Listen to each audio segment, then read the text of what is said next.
We're going to get started here. First of all, let's Sacramento welcome our guests. Hi, and Kwame. We're really thrilled they were able to put us on their agenda because now Sacramento ranks up there with Los Angeles, San Francisco, Portland, Seattle, and Sacramento. And Modesto, of course, too. So one thing I want to say before I turn it over to Corey is that this business we really want to support. They've been very supportive of us, so feel free to order food. And I don't like to push alcohol, but go ahead and have yourself a beer, a glass of wine, and help them. I have this pitcher here that I want to pass around, but it's not for beer. It's actually, we're hoping that you will pitch in a little bit to help them with their travel expenses because they're kind of doing this out of pocket. So if I can pass this around, if you could just pull out a couple of bucks or something like that and put it in here, we'll pass this around and we'll give this directly to them so they can help pay for their expenses. I appreciate that. Appreciate that. Thanks, Jesse. All right. Thanks, everyone, so much for coming tonight. What an amazing thing to see Cafe Colonial packed. I want to echo what Jesse said. They have a great vegan menu also. So thank you, everyone, for coming. Thank you, SAC DSA. Obviously, thank you, both Kwame and Hai, for coming, and everyone else who's made this tour possible. Thanks for SAC DSA's Socialist Education Committee and Racial Solidarity Committee for co-sponsoring, as well as NorCal Resist, the Brown Berets of Sacramento, the IWOC, the Incarcerated Workers Organizing Committee of Sacramento, and everyone else who shared and publicized this event and got everyone to come out. My name's Corey Ring Martinez. I use she and they pronouns, and I'm gonna be moderating with you all. So let me know, let me know if I talk too fast, because I get nervous sometimes.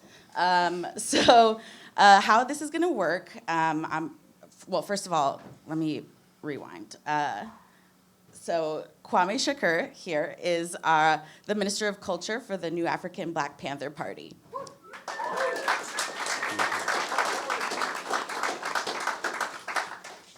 His book, which came out in 2021? Yeah. His book, My Search for Answers, Truth, and Meaning, traces his life from incarceration to revolutionary activism.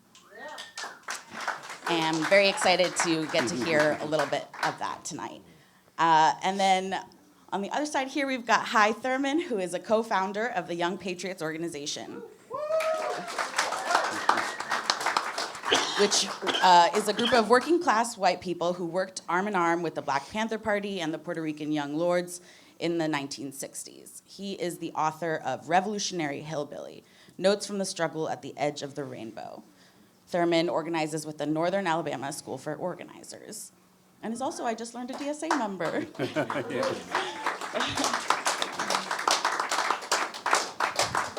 So we will be hearing a bit from both of them and from their books.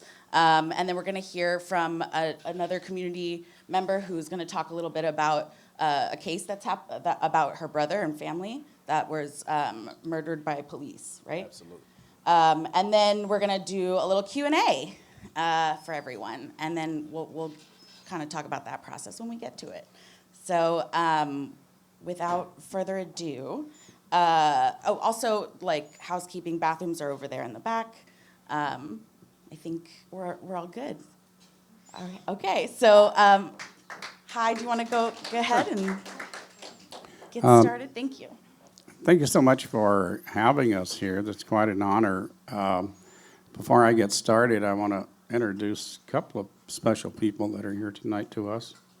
One of them has been a Black Panther pretty much all of his life and does all the archives for the Black Panthers, and that's Billy Jennings. Billy, can you stand up, buddy?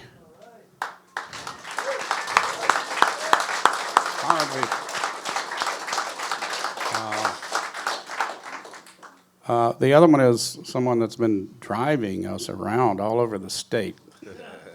And he is with the White Panthers, and that is Robert Strong.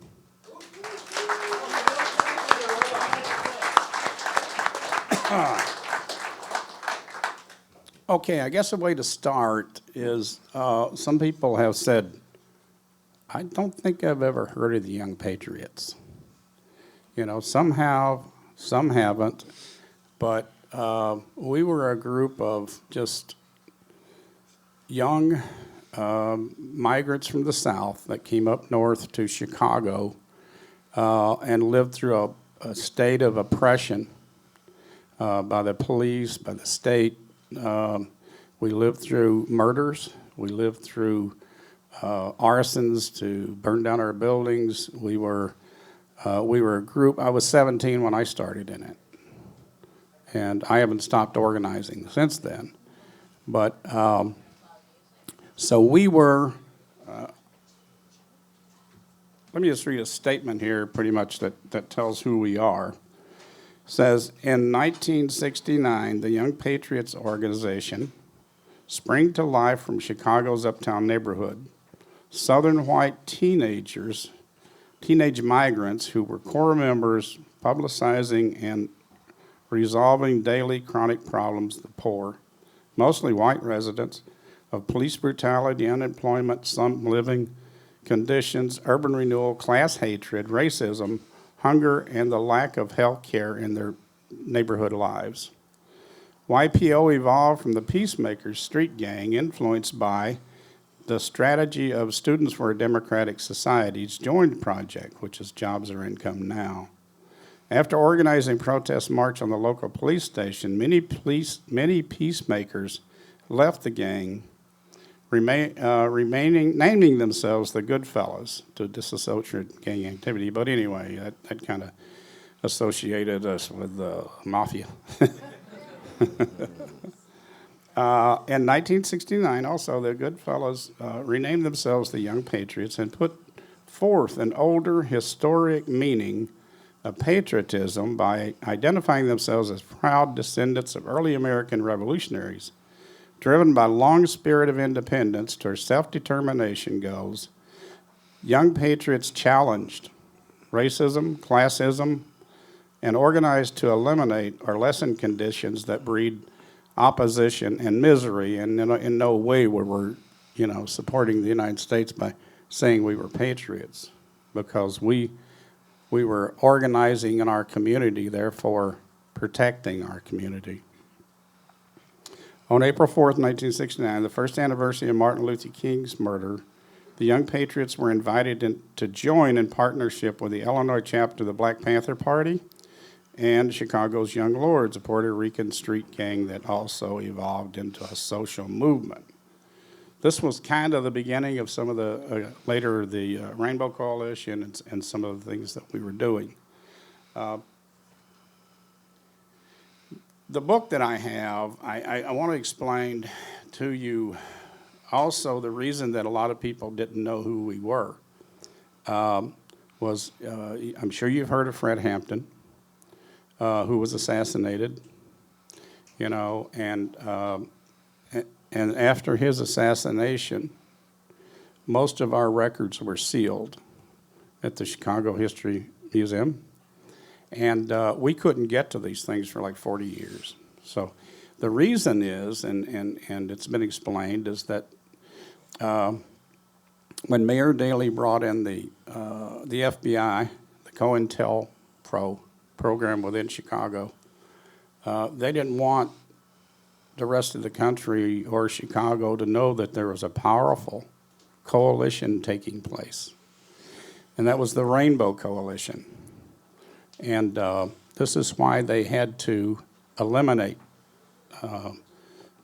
Fred Hampton and others within this coalition. And really the way we worked in Chicago with this coalition was there were really no leaders, but of course Fred Hampton was named as the leader, and he later on took on that role. But if, for instance, the Young Lords or Black Panthers or some other organizations wanted us to support them, we would go and join them, and we would actually become a Panther or a Young Lord in a way of supporting them in solidarity. So that was so powerful that Mayor Daley King Richard I, we called him, couldn't handle people being, getting power. He didn't want anybody to have any power. So he came down on us very hard in this Rainbow Coalition, and not only on us, but any poor community. And he used the Chicago Police Department as his own gang, because he came up in a gang, actually. It was called the Hamburgs. And so he wasn't about to let anybody else have any power. And so he was actually out to get us all. And so one of the things that he did was to declare war on gangs. He brought in J. Edgar Hoover, the FBI.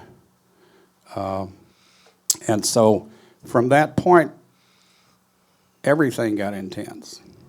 Now, some of the things I'll tell you, I don't hold back, but the police department, if there were any psychotic cops or problem that they would have with, they would put them in these poor neighborhoods.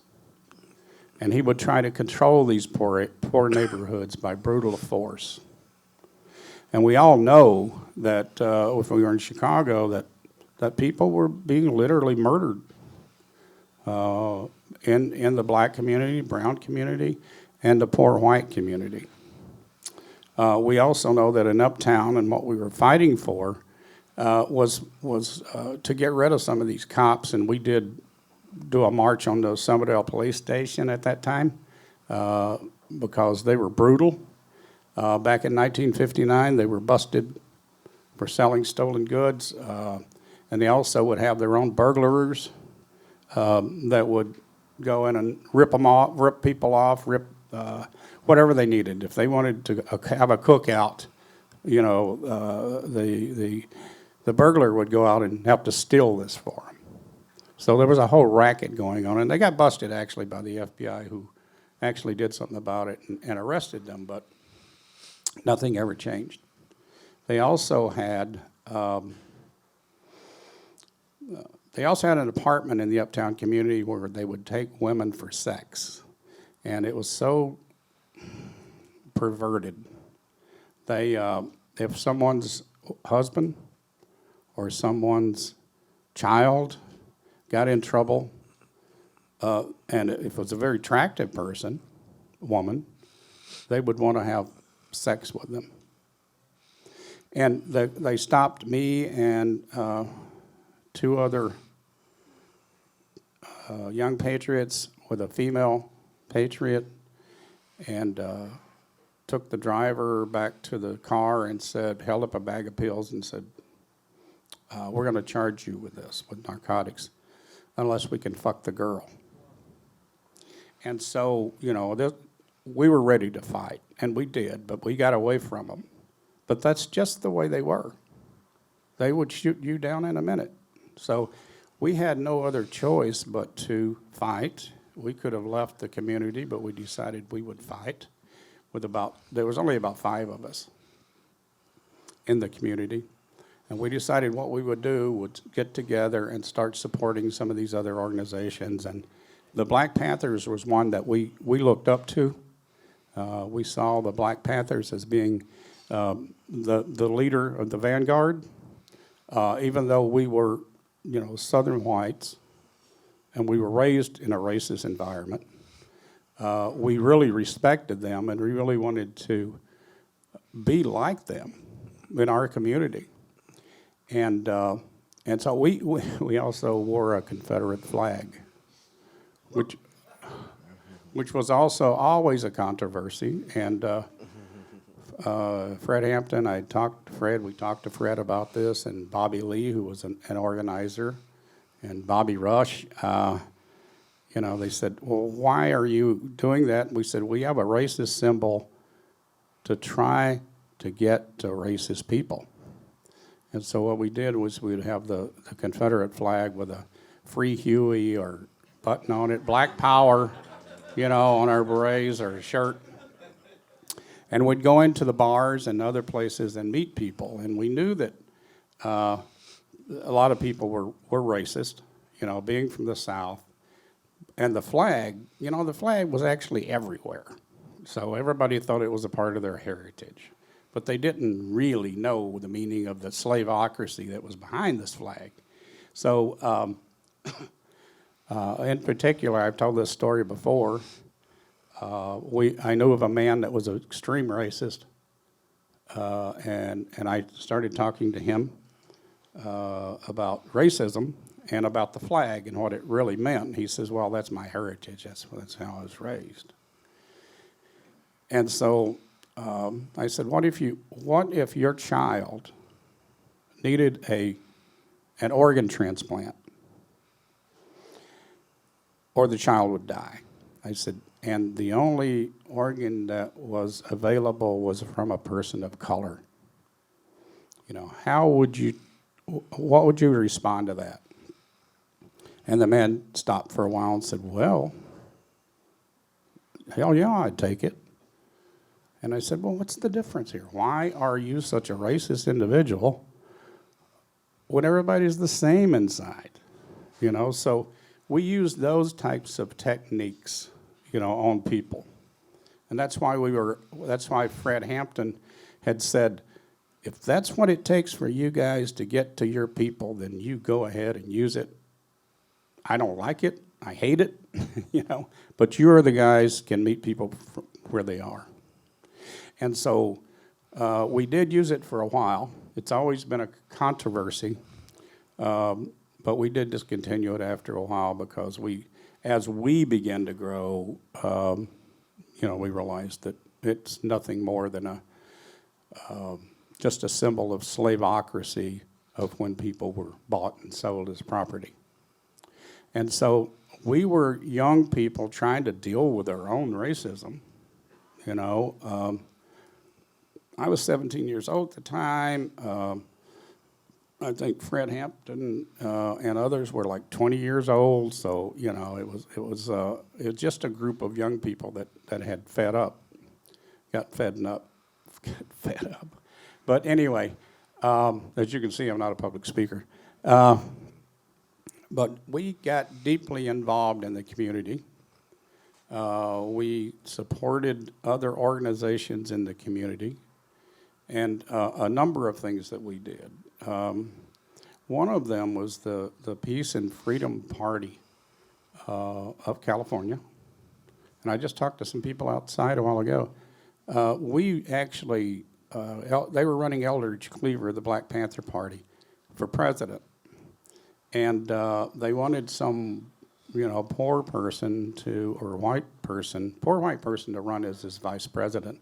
And so they came into Uptown and chose one of the people, Peggy Terry, who was an ex-Klan member. She was married to a Klan wizard at one time. So she had a great transformation had gotten involved with SNCC, which is the Student Nonviolent Coordinating Committee, and got her turned around, completely, and she started fighting for freedom. And so they chose her, to be a vice presidential candidate with Eldridge Cleaver. It's called the Cleaver-Terry campaign.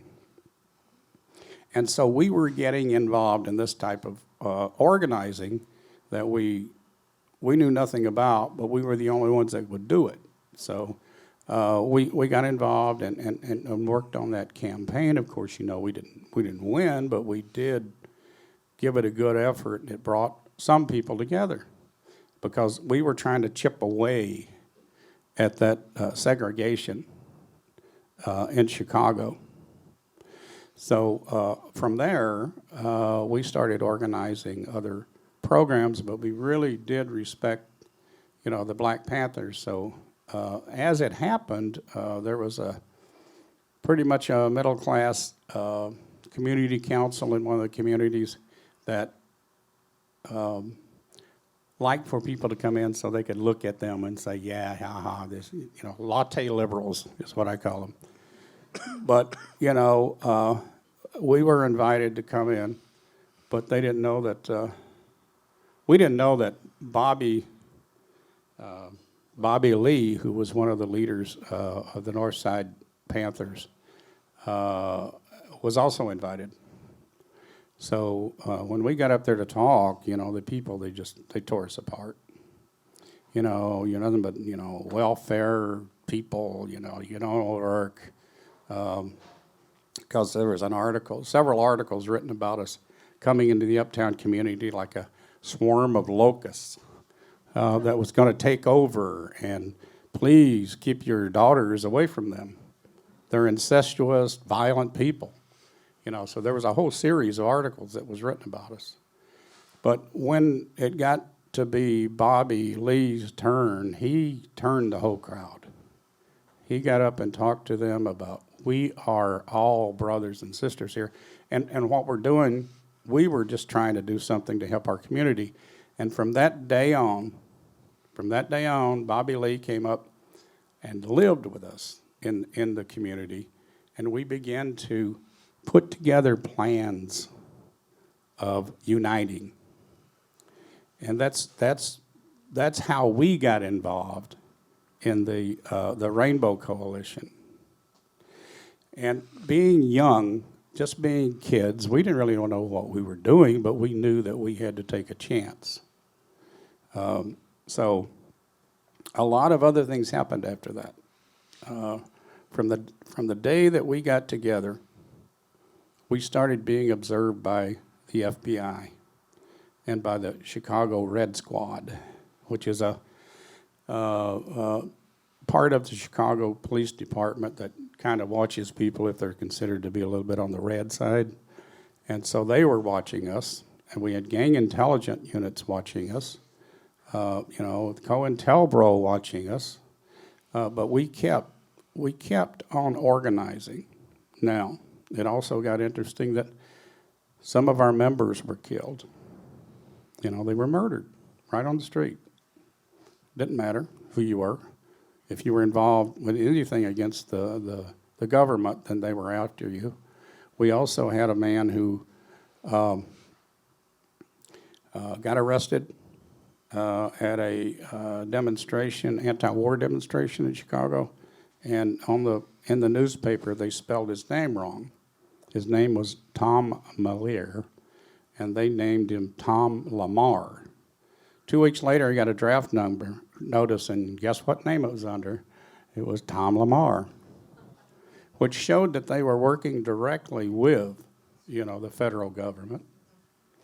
Every time someone would come into a hospital with an injury, a younger person, the cops would come around a couple of days later wanting to know what kind of a gang fight they were in. And I'm telling you, women were raped, people were killed, and people were living under, just unbelievable conditions of poverty. Uptown Chicago had the highest infant mortality rate of anywhere in the country, and unemployment rate. I think it was around 47% at the end of the 60s. And there were more jobs, more people out of a job than there were jobs in Chicago. So we determined we were going to fight. And we started joining in with the Rainbow Coalition and other groups and started organizing. And people realized that we might be a bunch of kids, but we're damn sure getting things done. And so urban renewal at that time was coming in, which is gentrification pretty much. And they wanted to destroy our homes. They were very good at destroying communities, they being Mayor Daley and his administration, because they didn't want any poor people in Chicago because it wasn't a very good tax base for them, plus the fact that Mayor Daley was a fascist, a racist, and just a regular old son of a bitch, And he didn't want anybody to get any power. And so his thinking was, if I bring in these institutions like colleges and all these other structures, then it's going to change the community, because Uptown was right along the lake, just a lot of expensive property there, and so they wanted their town. They wanted their town back, basically, and so we got together, the Young Patriots and some other organization, and we actually formed what's called the Uptown Area People's Planning Coalition, and we designed the People's Village. We brought in some architects. It's written up, if you want to look it up, as one of the best housing programs that never was. We had, of course, our own health facilities. We'd have our own, still keep the children's, breakfast. We had our own legal services. We had an organization with Tri-Faith. 3 different faiths came together to develop an employment program. We had our own, we wanted our own police department. We wanted community-based cops for the buildings that could be renovated. They'd be renovated. The ones that'd be torn down would be torn down and rebuilt. We also had a hotel facility where people coming into Chicago could stay, and we'd try to get them jobs and medical care and everything else. And so we were actively involved, which the Chicago Commission for Urban Renewal said, if you guys get money, then, get it funded. We'll take a look at it. But we did. We got it funded. And we had developers, mortgage companies, we had banks, and just individuals and churches that got behind us. And we raised enough money to actually build that village. But, of course, they didn't allow it. They went ahead and put their community college in there, right in the area where most of the Southern whites lived. And it was like 40 to 50,000 people, and they displaced people the same way they had displaced people in the black community and in the Hispanic communities. They did to us too. But it all didn't stop there. I'm sorry, I'm not reading from the book. But it's in here, okay? It didn't stop there because the other program we got involved in was education, because we thought, the Young Patriots thought, that, and knew that a way out of poverty was through education. And so with Northeastern Illinois University, we managed to set up the Uptown People's Center, which got a lot of people into college. I'm one of them, because when I was 17, I was reading on a 3rd grade level, and I'd been getting my GED and studying. So I became a part of that and helped to organize it. And our curriculums had to all be centered for the community. This would be history and culture of the Native American, history and culture of Hispanic American, history of Black Power movements, community organizing, 1 and 2, community dynamics. Everything that would be involved in that, that should be involved in the community and in educating, our people, as we said, to continue working in the community, and after, graduating, to go back to their country or their community and organize. Now, with those courses, we also had, those are 3 credit courses. We had 2 attached to it, which was field work. Everybody had to go out and work with another organization, regardless. It didn't affect the people coming from campus down to our center, but everyone had to, and they had to write a model of an organization and solve problems of sustaining organizations and communities. So a lot of people went through that program until, the funds were cut. But we felt that we needed education. And so a lot of people graduated. I graduated with a degree in anthropology, And that was something I thought I would never be able to do. But what I'm saying, and we talked to the schools about, we talked to Merced University about this too, why aren't you out there doing that? You know, why don't you just get out there and do it? And so what we try to do, and you know, the politics, it all didn't end when most of us had to go underground because the cops were on us so bad that we left. I left for a while. Cha-Cha Jimenez had to leave for a while, and others, just to get our heads together on what we're going to do.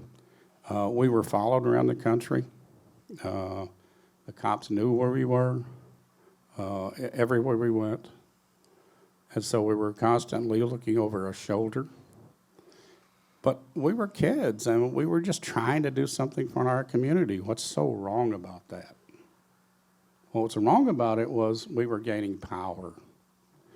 And this is why one of the memos that we found directly from J. Edgar Hoover to the Chicago FBI stating that there was a Messiah in Chicago that needed to be neutralized. And we took that as meaning, Fred Hampton and other Black Panthers. And as you know, he was neutralized. He and Mark Clark and other Black Panthers. So we had gone underground for a while, but the politics didn't stop there. Because of the platform of the Rainbow Coalition, Harold Washington was elected as the first black mayor of Chicago. Bobby Rush is now a sitting congressman. That brought somebody named Barack Obama to town, who eventually used the rainbow politics to, advance himself to president of the United States, but never gave anybody else any credit for it. And so we were also able in Uptown to get a woman, council person, Helen Schiller, elected as council person, and she served for 22 years. So we're saying, don't stop, just don't stop, just keep organizing. And as Bobby Lee, one of the greatest organizers I've ever known, a good friend, had said, he said, if you don't know where to organize, you go to your front door, look out, you go to your back door, look out, you go to your left, you go to your right, and then you pick the direction, and somebody out there is going to need your help. Okay? So it's an honor for me to travel around with Kwame, and this Unity tour, this book tour is much more than a book tour. We're trying to get some unity going in some places that we're going to, and we're just in hopes of, and it is now time to start again. Some people have never stopped, but we need to get more people involved in organizing, no matter what it is, as long as it's serving the revolution, and so Kwame and I have gotten together with our books and decided we'd come around and try to talk to people, those that will listen. So as Fred Hampton said, we'll talk to anybody that's got revolution on their mind. Absolutely. So, yeah. That's what we're about. We never give up. Okay? And I want to thank you for allowing me to not read from my book, but just to talk.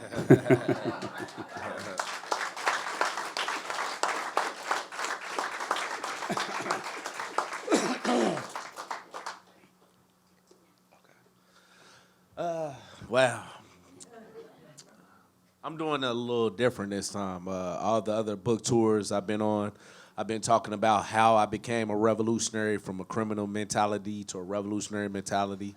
I get into a little bit of the changes in consciousness, the books I read once I discovered self-education, self-politicization. But I want to make it a little fun, talk about my earlier life, the innocent years, you know what I mean, that I haven't been sharing in my book.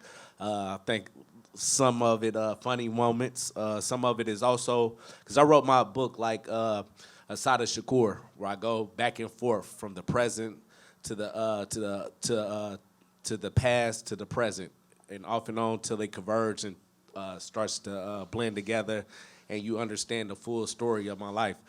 But and then I want to get to how that change in my political education led to this moment where me and Thurman pretty much been rebuilding the second Rainbow Coalition, a sequel of what the first Rainbow Coalition was about. We was inspired by their story. You know, I realized that was the model of building a revolutionary movement in this country. And so back in May 14, 2021, we out in Newark, New Jersey, we reestablished the second Rainbow Coalition, the new Afrikan Black Panther Party, White Panther Party, and at the time they were called the New Era Young Lords. Jose Chacha Jimenez passed the torch to Subi Toro and the New Era Young Lords, and he told them from this day on, y'all just Young Lords. Y'all just from a different generation. You know what I mean? So we trying to keep that legacy going. We want to try to coalesce and organize our class across the country. This is what this is about. So with that said, I want to first, I've been going around dedicating this to two friends of mine before I start. They've been in prison, wrongfully convicted. Leon Benson, 24 years in prison for a crime he didn't commit. The state of Indiana knows he did commit it. Hopefully he's getting out next month.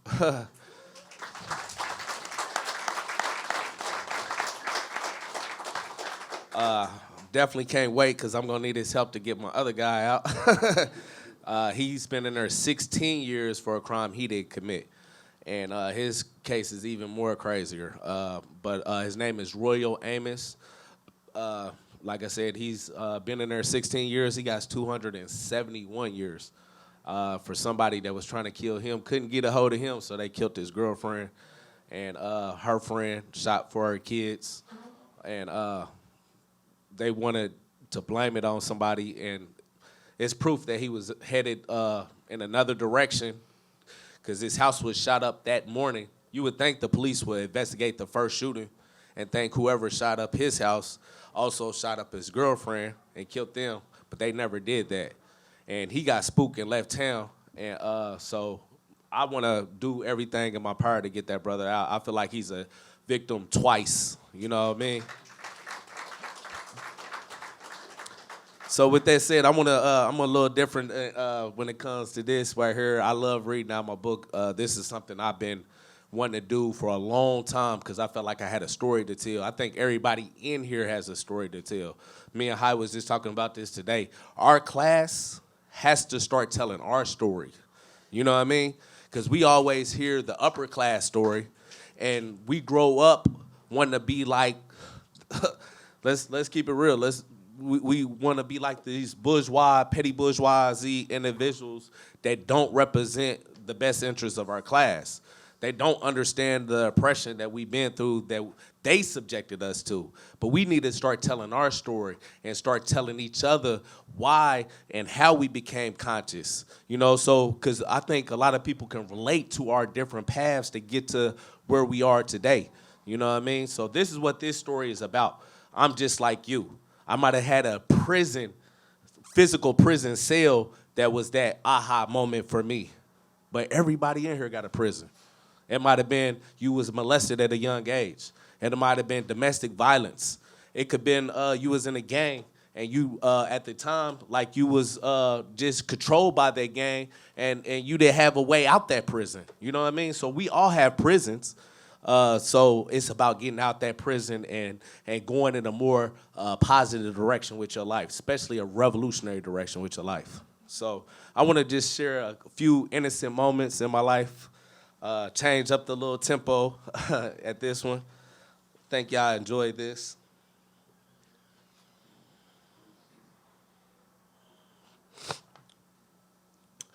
I said, man, if Bobby doesn't hurry up and bring his ass out here, I'm gonna take this truck and leave, Jerry said.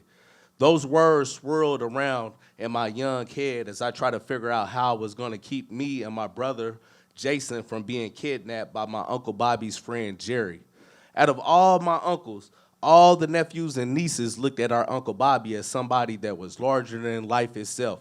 He was the ultimate G.I. Joe. He was the supreme X-Men action figure. He was the baddest motherfucker alive. I never met anyone in my life who had more guns, knives, swords, Chinese stars, and war stories than our Uncle Bobby. Neither Bruce Leroy or Pootie Tang had anything on our Uncle Bobby. I had to be more than 5 years old. I had to be no more than 5 years old when this incident occurred. My brother was 2 years younger than me. I could tell he was terrified as I was as we both sat in the front seat of my Uncle Bobby's pickup truck, listening to Jerry rant and rave. I'm tired of waiting on Bobby. He needs to hurry the fuck on. Jerry continued saying as we listened as we quietly as we could be. Go tell Bobby to come out before I leave with him and his truck, he said, looking at me. I hurried up and opened the door and jumped out. As soon as I hit the pavement, I sprinted into Mom Pa's restaurant. Mom Pa's was a local takeout barbecue joint around the corner from our house located on 27th and Raider. Everyone in the neighborhood frequented this food joint since it was black-owned and had the best barbecue in the city, if you ask us Westsiders. As soon as I laid eyes on my Uncle Bobby, I ran up to him and told him what Jerry had said, trying to convey the urgency of the matter to him with my eyes. I will be out in a minute, my uncle said dismissively, not realizing the precariousness of the situation me and my brother was in. Reluctantly, I turned back around and headed towards the exit, knowing that the messenger would pay the cost for the message I was delivering. I felt scared and defeated. I had imagined Uncle Bobby rushing out and checking Jerry immediately after I told him what he had said, but he totally disregarded the harm we were in. It was clear to me and Jason that Jerry wasn't talking. He meant every word dropping from his mouth.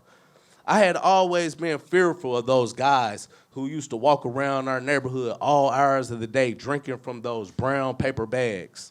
I never knew what was in those bags, but it seemed like all of them were crazy zombies who transformed into the Night of Living Dead after a few sips of its contents. I would watch them from a distance walking around, talking to themselves, saying the most obscene things to people as they walked or drove by. When we passed them on the street in our family car, it seemed like they had no particular destination that they were headed in unless they were headed back to the store that sold everybody brown paper bags.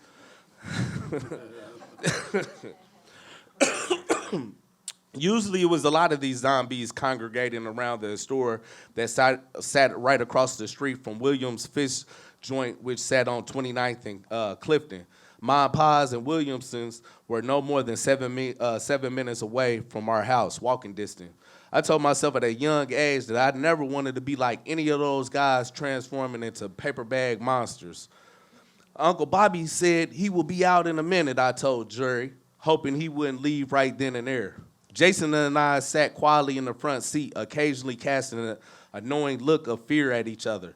I didn't know what to do, being that I was so much smaller than this grown man sitting next to us throwing out these threats. The only thing I could do is sit and wait and hope our superhero would show up and save us from this brown paper bag monster.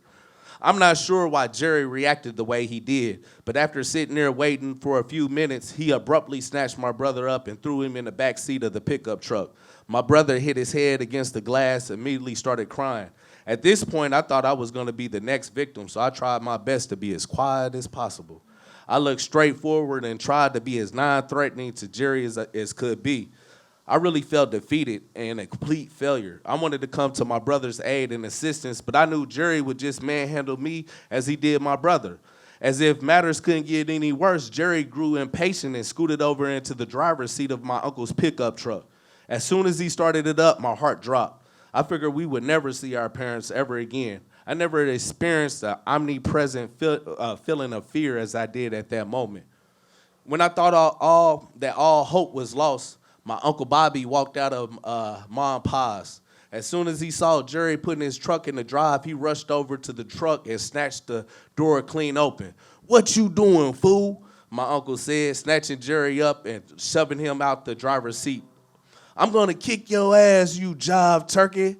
Jive turkey was one of those expressions we would hear our uncle say time and time again over the years growing up, especially when he was referring to somebody he had viewed with contempt. Speeding around the corner to a secluded dark spot in our neighborhood, my uncle hurriedly put his truck into park and jumped out. Reaching back in, he grabbed Jerry by the chest with both hands and pulled him out of the truck forcefully. I don't remember how bad he broke his foot off in Jerry's ass, but I do remember him kicking Jerry several times in the stomach. Jason and I watched and listened to the commotion in complete awe. This was the first time I witnessed a grown man get his ass beat like he had stole something. The whole time Uncle Bobby was whooping his ass, he was talking to him too. "What was you thinking, dumb fool, that you was gonna take my truck with my nephews in there?" he said with a menacing growl. The whole time this is going on, I remember thinking, Uncle Bobby is the baddest motherfucker alive. I think my brother and I developed an even greater respect for him. If he wasn't larger than life before this incident for us both, he sure was afterwards. I wrote about that because, thank you. My uncle was like a big influence growing up. Like a lot of us as kids, we find like our dad or our uncle or our big brother or something, and they become bigger than life to us. And they shape a lot of who we are today, and we don't realize it till we get older. Like I grew up with a sense of fearlessness because I wanted to be like my Uncle Bobby. He approached life with a type of fearlessness that I always admired. And any time I saw that in another person, I always respected them even more. You know what I mean? So that's one of the little innocent moments in my life. It's also a reason I put in there is it took a long time before I even took a drink of liquor. Like I did not want to be a brown paper bag monster. I thought that was like the craziest stuff, what was in that brown paper bag that they was drinking. Why did they act so erratic? Why did they seem so disconnected to life? And later when I started to really look into psychology and look into why people feel like they have a sense of hopelessness and emptiness and what Viktor Frankl calls an existential vacuum, I realized that a lot of people lose meaning and they compensate it. You know, my young mind at the time didn't understand that. But at the time, I just saw people just living aimlessly. You know what I mean? But when I started to learn and have my own personal experiences in life, I realized that a lot of people just feel disconnected. How this system has beat us down, destroyed us, made us feel like a complete sense of alienation. You know, the more we understand this, we can actually help these people find meaning. You know, this is this type of stuff that Thurman and the Black Panther Party did out here. The ones that felt that hopelessness, they gave them hope. The ones that was alienated, they gave them recognition and visibility. You know, like Ralph Ellison wrote, Invisible Man. That's how a lot of people feel out here. But these type of movements give people that visibility back once we start to realize the power of the people and that we are the solution to our own problems.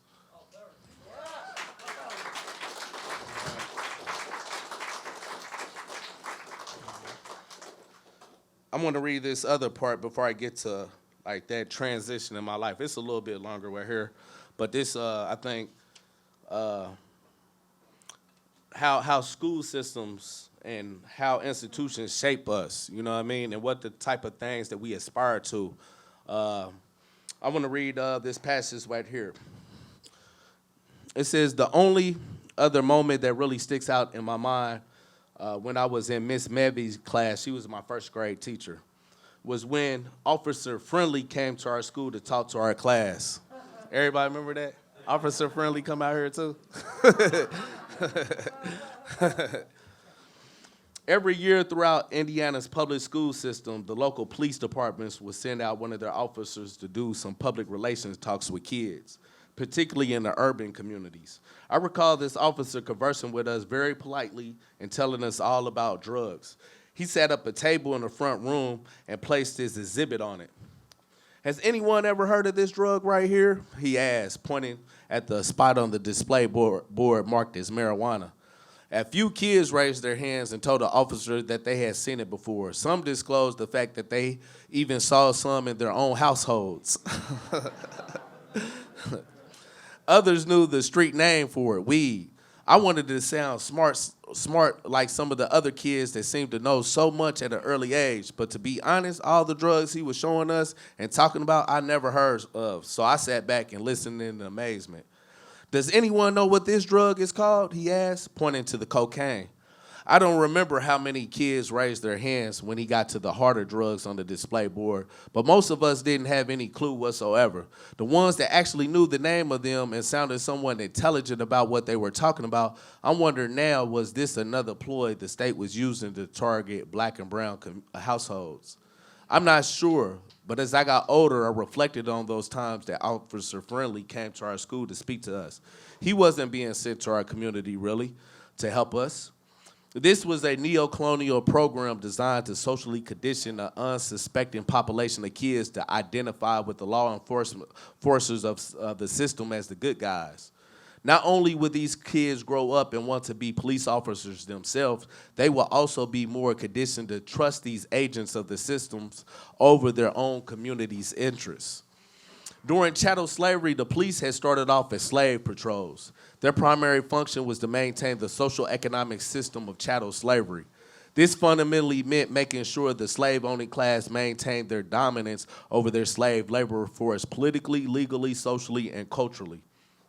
They were the first line of defense in maintaining law and order between this class of have and have-nots. The only class of people they truly served and protected were the slave-owning class, because their black slaves were nothing more than an imported slave colony and workforce. Chattel slavery needed a way to make sure their laborers could be held in check and terrorized, if need be, in order to maintain their subjugation. This was apparent under chattel slavery, whereas under capitalism it's hidden and concealed by public relation efforts such as officer-friendly programs. Yet, under both social economic systems, they have always played the same role of class enforcer over another ethnic class demographic. When we witness over 1,000 people by conservative numbers are killed by the police every year. Yet, less than 1% are ever charged with any crime, no matter the circumstances involved. What is hidden by this system's use of the police become all the more apparent. When the U.S. population makes up nearly 5% of the world's population, but holds nearly 25% of the world's prison population, what is disguised by this system becomes more visible to the educated. The officer-friendly program might have been one of the most ingenious programs this capitalist imperialist system has produced, because it fooled a whole generation into identifying with its oppressors and even wanting to join their system of neo-colonialism. That's how much our community has relinquished our control over our communities today. They worked hard to turn indigenous people into double agents to track down other native peoples. They sent officer-friendly to the schools. We voluntarily sent our kids to be miseducated during the 60s into the 80s. They had cut indigenous people's hair, forced them to abandon their language, culture, and forcibly sent them to the colonial schools to be indoctrinated. We fought to be assimilated into their colonial schools to be indoctrinated by them after the 60s. Today is the byproduct of an assimilationist policy which has produced generation after generation of people who possess a neo-colonial mindset. Instead of fighting to be accepted by white supremacists for another 400 years, we have to fight for black liberation and self-determination now by giving our children a true education of those institutions of the state, which have never served and protect our community's real interests. I say that because after I listened to Officer Friendly that day in first grade, I too wanted to be a police officer myself. I'm going to continue in a minute, but I want to...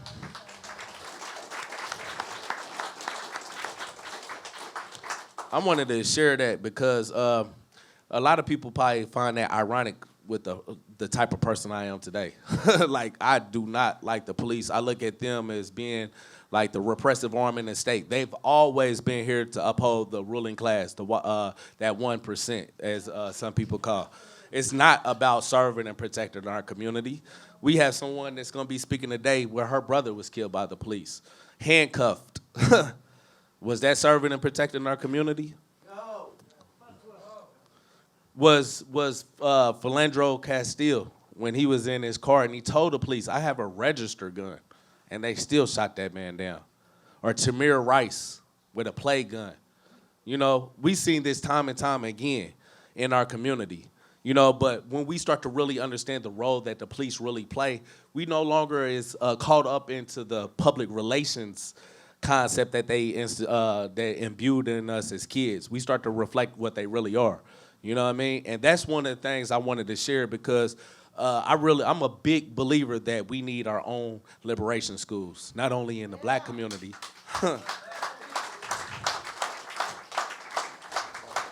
Not only in the black community, but in the indigenous community, within the Chicano community, within the white community, within within the Asian community, all of our communities. These are some of the institutions that the Black Panther Party started back in the days. They had their own black liberation schools. I think I would have came up differently and saw the world differently when I had a true understanding of my history, my culture, how we contributed to civilization. If I would have been able to understand the nature of the state, and the state has always been a class dictatorship over the haves over the have-nots. If I would have had that type of understanding, I think I would have had a different trajectory with my life. But I had to find out through trial and error to get to this place we are today. Our children don't have to go through that trial and error that a lot of us went through. So we need to think about that as we build up this Second Rainbow Coalition. We start to institutionalize revolution again.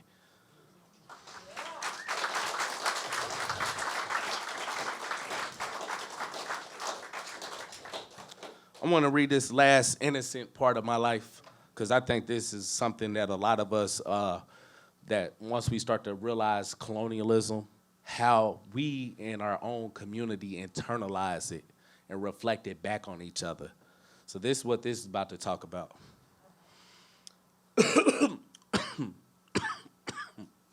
When I got home from school that day, I couldn't wait to tell Jason about Officer Friendly. He had given me all the kids at a kit that we could take home. Of everything he had given us, I was the most curious about the 911 number he told us about.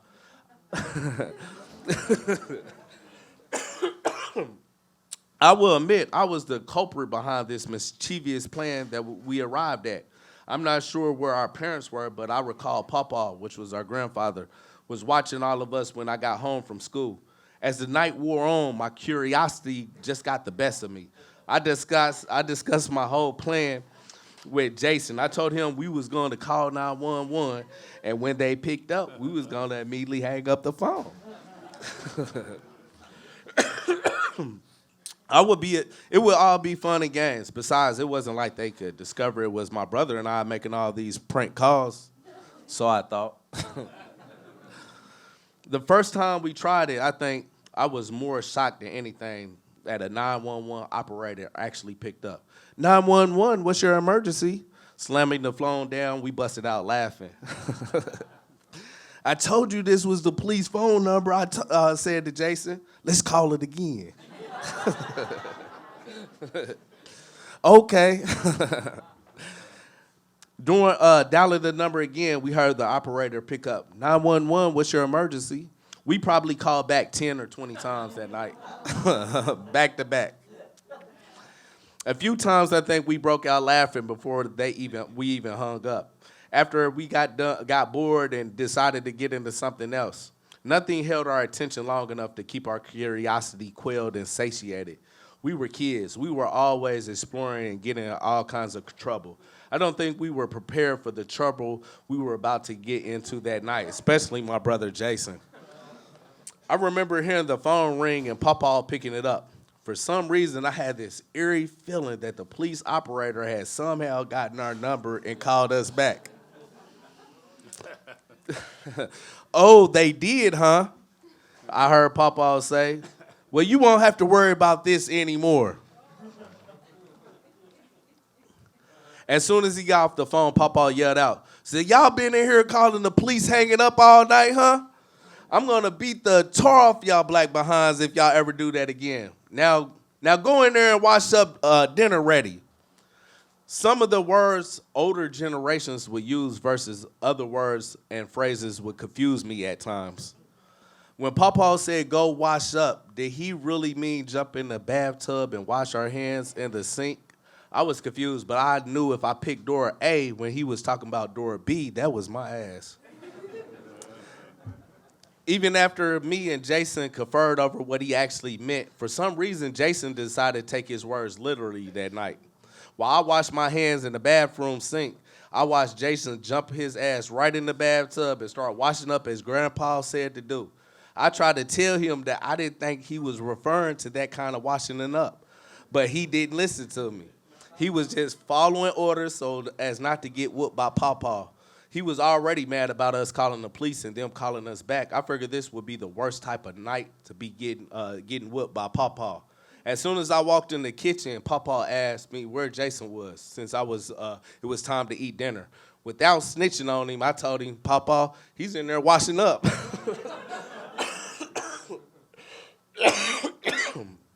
I remember him going back to the bathroom after a few minutes to see what was taking Jason so long. All I heard was, I'm going to beat the tar off your black behind. I imagine my brother looking at Papa with a complete look of confusion on his face as he stood in the middle of the tub, butt-ass naked, when Papa opened the bathroom door and said that.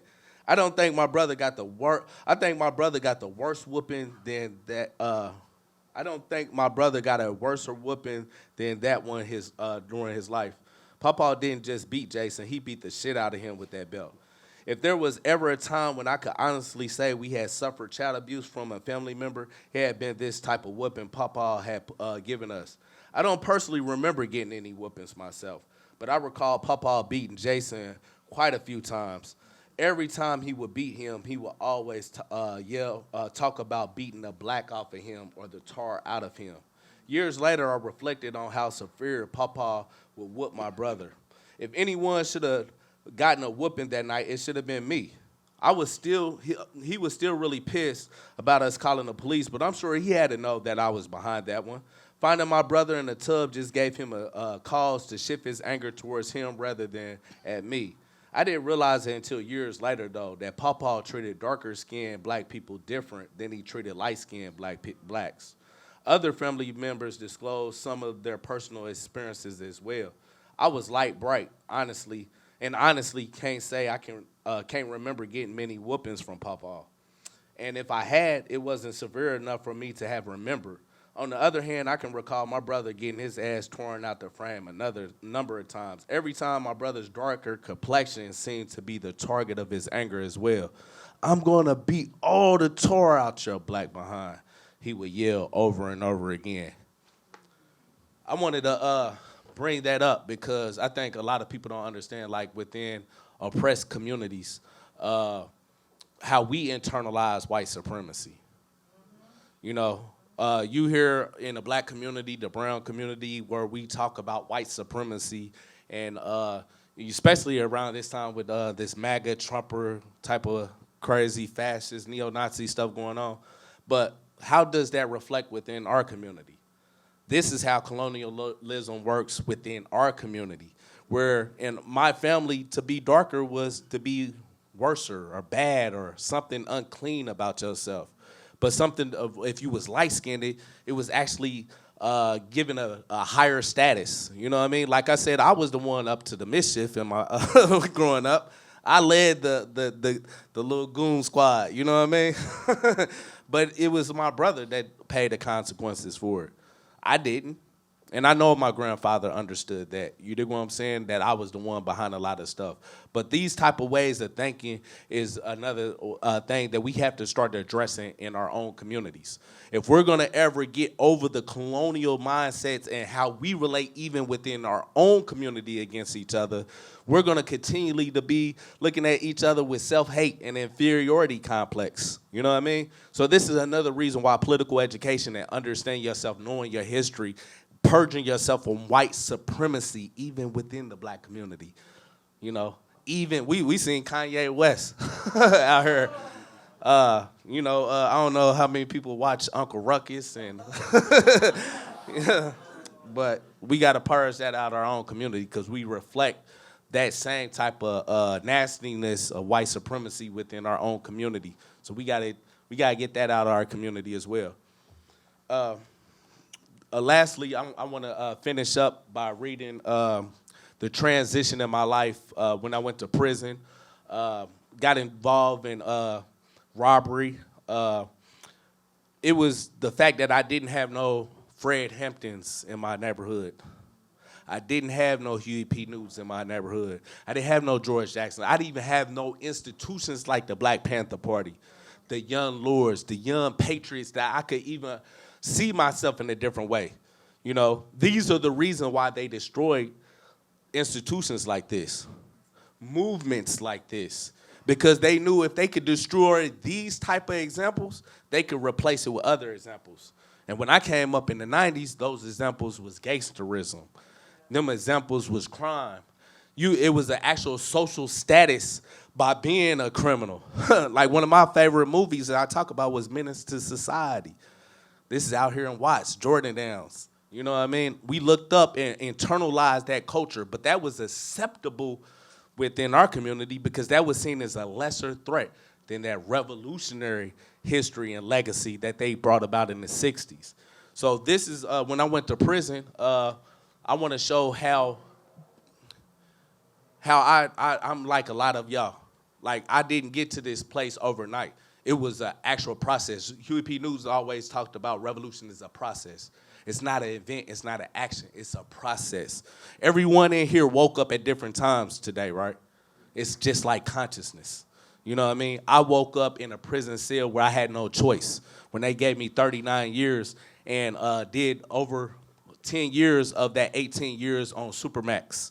You know what I mean? So I was forced to look inside to find a better me, a more productive me, and understand the world around me. So I want to share that with me, and that's the last part I want to share real quick.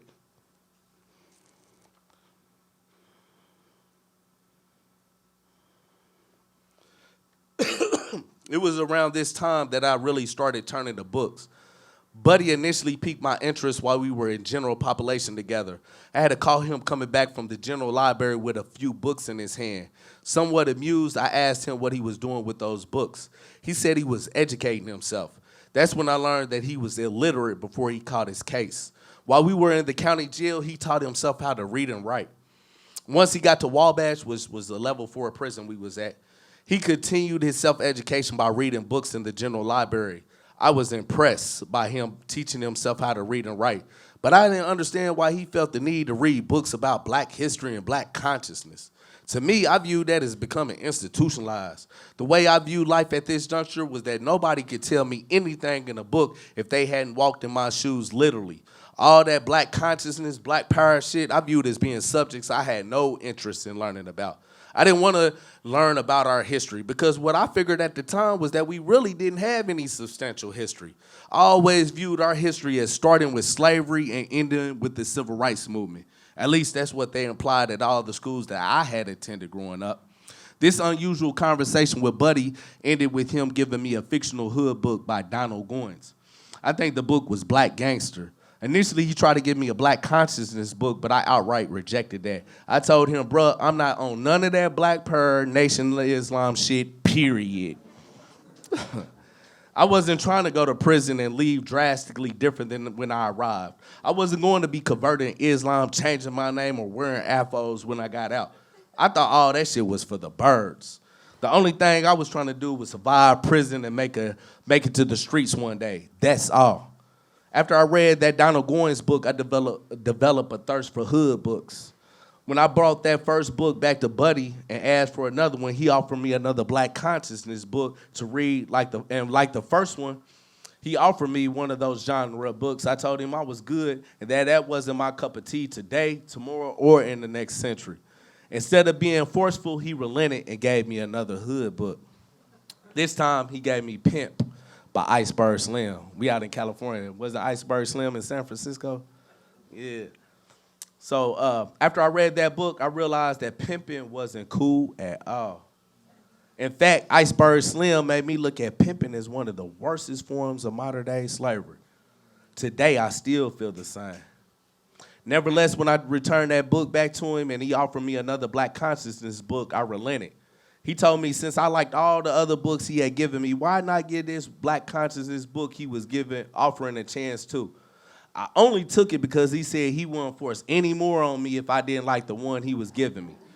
I figured I would read this one book. One. Then afterwards, he would stop coming at me with all this Black Power nonsense. I looked at the cover of it, Visions of Black Men by Naeem Akbar. To my surprise, as I began to read it, I noticed that the author was actually on to something. The premise of the book was to highlight the difference between men and males. Up until this time of my life, I had dismissed the need to read books. I view education only as a passport to getting what society said I needed to get a good job and make a better life for myself. I didn't think anyone could understand my plight without living in my shoes, literally. Now I was seeing that this brother who had never met me actually understood a lot about me from the words in his book. I saw a lot of myself in his illustrations of how he defined a male. For most of my life, I thought being a real nigga meant that you had to get your money up, be able to fight, fuck as many women as you could, and have the respect of the streets and your peers. He was showing me that was what males did. They simply lived out their life through the power of their testicles. Being a man or a real nigga as defined by the streets placed an immature world outlook over a mature world outlook that gave preference to one's responsibilities, priorities, and accountability to their community above all else. It meant becoming well-rounded individual that always tried to better themselves over keeping up with the Joneses.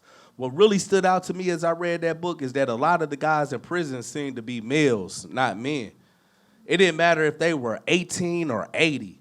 Some of them still had a male mentality and not a true mentality of a well-grounded man. After reading that book, it made me start to look at books and self-education differently. Carter G. Woodson once wrote in The Miseducation of the Negro, philosophers have long conceded, however, that every man has two educators, that which is given to him and the one other that which he gives himself. Of the two, the latter is by far the more desirable. Indeed, all that is most worthy in man, he must work out for himself and conquer for himself. It is that which constitutes our real and best nourishment.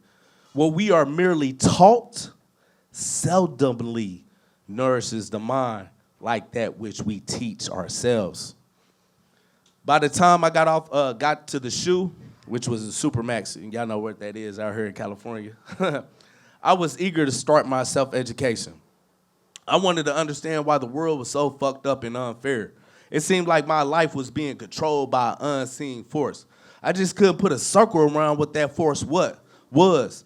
I didn't want to simply blame everything on the devil. I figured that he had a hand in it, but I felt it was a tangible, mundane reason as well. I didn't really know where to start, but a friend of mine who was on 1200 range with me helped me in this endeavor. He sent me this Vita Wawa 2 Book 11 journal that had 3 speeches by Fred Hampton, Sr. I hadn't even heard his name before and knew really nothing about the original Black Panther Party. I had always assumed that the Black Panther Party, they were the black version of the Ku Klux Klan. At least that's what a preacher on TV once referred to them as being. When I read the speech he gave in 1969 titled Power Anywhere There's People, I immediately took a strong liking to Fred Hampton. The fact that he was 21 years old when the government has assassinated him, and I was 21 years old myself at the time. I could relate to him. Even though I was only reading his words was having a powerful effect on me. I had been a rebel without a cause for a long time. When I came across Fred Hampton, it felt as if my cause had introduced itself to me through his charisma. I never heard anyone speak like him, not even Malcolm X. At the end of his speech, he said, "We in the Black Panther Party, because our dedication and understanding went into the valley, knowing that our people are in the valley, knowing that our plight is the same plight as the people in the valley, knowing that our enemies are on the mountaintop. To our friends are in the valley, and even though it's nice to be on the mountaintop, we going back to the valley because we understand there's work to be done in the valley. And when we get through with this work in the valley, then we got to go to the mountaintop. We're going to the mountaintop because there's a motherfucker on the mountaintop that's playing king, and he's been bullshitting us. And we got to go up to the mountaintop, not for the purpose of living his lifestyle and living like he lives. We got to go up to the mountaintop to make this motherfucker understand, goddammit, that we coming from the valley.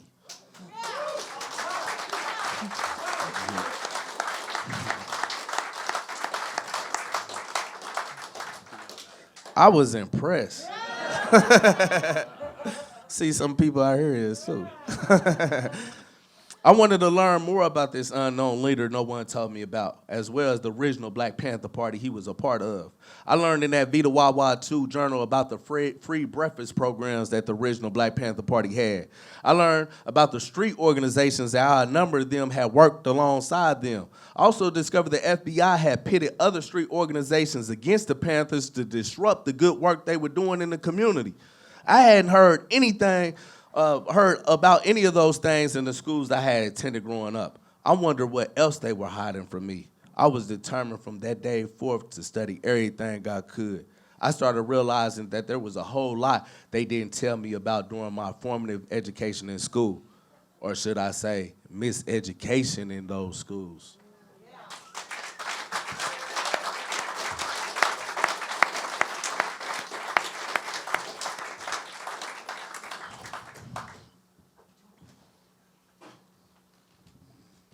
Thank you both so much for that. That was really awesome. Can we have one more round of applause for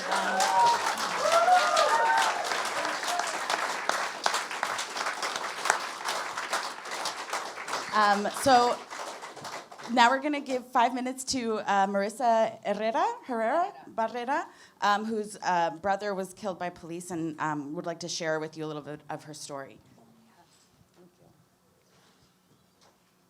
Well, thank you guys for inviting me. I barely found out about this today. We've been friends on Facebook for probably some years now. Yeah, and then I seen he was in Sacramento, and I'm like, hey, I'll be there. So I wasn't expecting to speak either, but walking in, I loved listening to you guys and everything you guys shared. It related to a lot of things. And yeah, just happy to be in this space tonight. I'm here with my son, and yes, as they shared, my brother, Michael Barrera, he was killed by police in 2017. And this was we're from Woodland. So Woodland is, if you guys are Sacramento area, Woodland's just past the airport. And he was murdered by the police. It was 5 police officers. And it was a case of asphyxiation. A lot of people are familiar with the George Floyd killing, and a lot of people, I believe, seen it. So if you guys are familiar with that, that's how my brother was killed by the cops, but there was 5 of them involved, and they used other methods of, I call it torture. They used the taser on him excessively as well. And like you mentioned earlier, my brother was in handcuffs when that took place as well. And yeah, so as his little sister, he was 30 at the time, and I was 28. So now it's been almost 6 years, and I've had to grow older than my brother, and I've had to also fight for him. Because when this happened, I caught on really quick to what was happening with the police. We didn't find out from the police. We heard from an acquaintance. And so we kind of rolled onto the scene and started questioning them. They had, I came to the hospital, and that's when I learned that my brother was killed. At the time, it was not by police that I knew of. But we started getting stories about them being in my brother's home and going through it, and they were also blocking my mom off from the room that my brother was in the hospital. the doctor and a nurse had both attempted to take my mom into the room to see her son, and the sheriffs were already blocking her off. So we never did get to see my brother that day, and the story changed 5 times in the first 2 days. But what I thought at that time, you know, I knew it was shady, and they were already starting to cover up, and the truth has came out over, it took years. It took 3 years for us to get the autopsy photos, to get the audio and the video that is included. We had to fight for it. You had to do a lot of stuff, because the narrative that when the police killed, they released a narrative that it's a false narrative. Every time they kill somebody, they say that somebody charged at them, somebody reached for their waistband, somebody looked like they say same stuff every time. You can find that in every article. Most of these cases that are happening, these people were actually running away, or they were scared of the police, and they had reason to be, like my brother. My brother's story, like, it's deep, it's crazy, there's so much to it that I can't really just sum it up, but it's very corrupt, and even as far as to the morgue helping to tamper with his body, they were trying to keep his body from being seen. So yeah, now fast forward, we got the documents, the evidence, we got everything, and still these officers were just cleared. We are going through our civil lawsuit right now. So that's what happens too. When people are killed by the police, the DA is the only one that can charge, and they don't charge officers. It's very rare that they do. And then our families are forced to go to through the federal courts for a civil rights lawsuit. So that's what we're in the process of. We are gonna have our trial here in Sacramento in the next 2 months. It's either gonna be end of December or early January. It's been pushed back for years, so I'm not really betting on it, but it's definitely gonna happen sometime in the next few months. And this is gonna give us the opportunity to, for the truth to come out, and all of that evidence comes out. I'm actually sitting in this week on another trial. Sacramento PD killed 19-year-old Daryl Richards, and I'm with his family. I was just there today. So, and if you guys are from Sacramento, you might know that the sheriffs killed a 55-year-old Chicano man in his own yard just a few weeks ago, and then they just killed, sheriffs again just killed somebody yesterday again. I don't even know about that one yet. I just seen the first articles. So they're just going and going. And so the thing with the civil lawsuits, in the end of the day, I call it what it is. It ends up being blood money, and nothing actually happens to the officers, nothing at all. So it's just a sad thing, but for us families to have that time and to have the truth come out, that's why we do that. And so yeah, that's kind of a bit of our story. Ever since my brother was killed, I started speaking out, and in the beginning, it was really hard. It's all new to me. I started meeting other families and people who are advocating, and just people who are doing good work, and that's how I met him and a lot of people. So now, over the past 5.5 years, I've met hundreds of different families, hundreds and hundreds. I don't even have a number for it, but over the years that are impacted families who have lost loved ones to police. So I started an organization, Voice of Strength, and that's what we do now, is we help the families that are losing loved ones. We work with families all across the country, and we try to help the real stories get out there, and we focus on, my brother's story didn't get national attention. It didn't get, even in our own community, of being a small town, the false narratives really make it hard for our families to get any support and to advocate for our loved ones. So that's what we do with other families now, and we're actually having an action on Saturday, and we have a bunch of impacted families from different areas in California, and some are even flying in at the Capitol at 11, and we're standing together.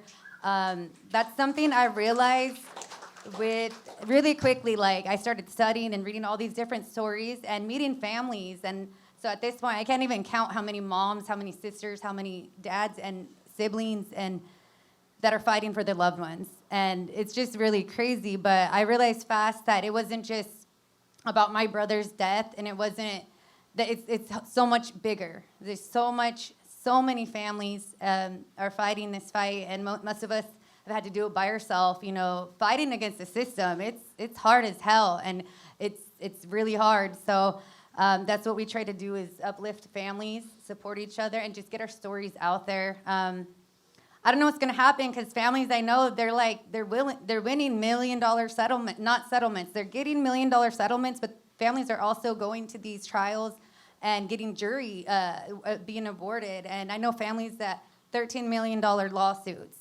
5 million, 4 million. So I've in the next few years, am I gonna know all these millionaire families? I don't know what's gonna happen, but all of us are fighting back. We're hoping that it can eventually open criminal cases against the people that murdered our loved ones. It's kind of far-fetched, but we're going to be here either way.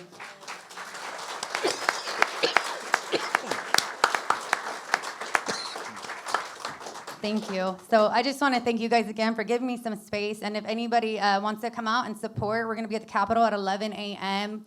Bunch of families. And we're also giving the youth. I forgot to mention, which is usually the first thing I mention, is my brother was the father. He had a 10-year-old daughter who was his little princess, and she's 16 now, and he had a baby on the way that he never got to meet. So we're really trying to uplift the youth and give them a voice, because that's one thing people don't talk about enough, is all these kids and their parents killed by police. My son, my uncle was his uncle, tight, and it's really hard for them. So we're trying to uplift them. Thank you so much for having me.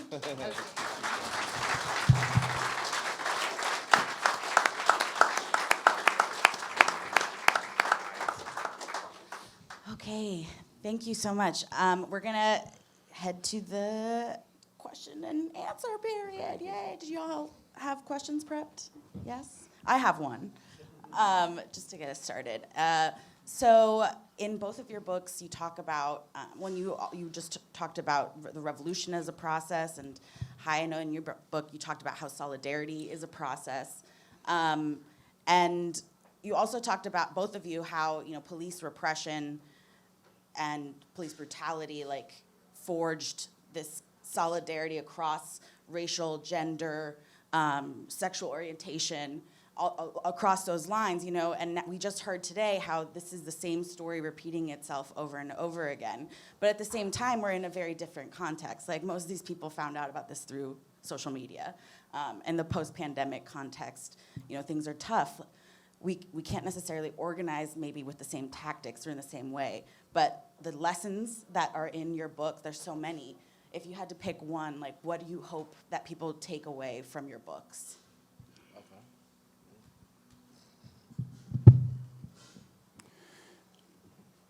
Well, I guess I'd have to say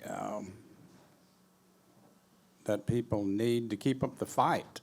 They can't just allow, this capitalist system or police fascism to exist. And I know that's a tough thing to do, but people have to really take a stand about what's going on now. And I really believe that if we can get behind her, where she go? That you can really make a substantial change within your own community, because that's where it has to happen.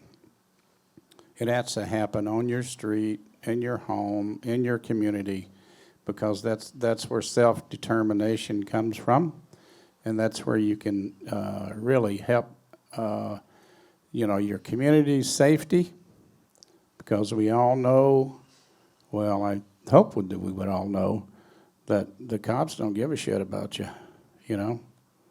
Our state government don't give a shit about you. Our government, city doesn't give a shit about you. You're just a vote, you're just a number. And so I think we have to start educating people better, or uneducating people is one of the things you said, and re-educating people. So I think with the people here in this room, fantastic minds that can go out and do that. And I think that's one of the takeaways I would really like to see people have. I would follow up and piggyback off of what he said at the beginning. Boots on the ground, the power of the people. being out here supporting families like this. This is one of the point 7 of the original Black Panther Party. A lot of people don't realize this. The Black Panther Party started organizing around a brother that was killed, Richmond. Yeah, Richmond, California, and came up here, Denzel Dow. When they looked into the case, they found out this brother had a bad hip. He couldn't have possibly did all the stuff that the pigs was saying he done. Same thing with her brother. You know what I mean? We still organize and fighting these same battles. One thing I try to tell people is that we are not outnumbered. We just been unorganized. So I would say, like, even if you want to do something immediately, just this week, go out there and support this sister and all the other families that's gonna be out there. You know what I mean? That in itself, with the community support, they listen more when the community comes out there in big numbers. We saw what happened in Minneapolis. The only reason he got that time is because they was out there strong, you know what I mean? Like 400 people got killed in Minneapolis over the past several years. Only one person got charged, and that was a black man that killed the white woman, and he still only got 12 years, you know? So we need people like these social movements that is boots on the ground, continually pushing and will not stop. Non-stop resistance will get these type of cases justice. You dig what I'm saying? We need George Floyd's everywhere, those movements everywhere, and they got to be ongoing. You know, so that's one thing I would say in the immediate. But from the takeaway of my book, I'm just like everybody in here. As you can see, some of my stories is your stories. Like some of us didn't care about reading books. We even think Black Power history, all that stuff, that was not necessary for most of our lives. You all right? That was something that never piqued our interest, you know, until that one book piqued our interest and we started to actually question life, start to look for answers. So I always talk about your self-education as well. Even when we institutionalize, have our own liberation schools that I hope one day we can start to develop out this movement, you still have to have your own self-education. You still have to be inquisitive and curious enough to start to search out some of them answers in life.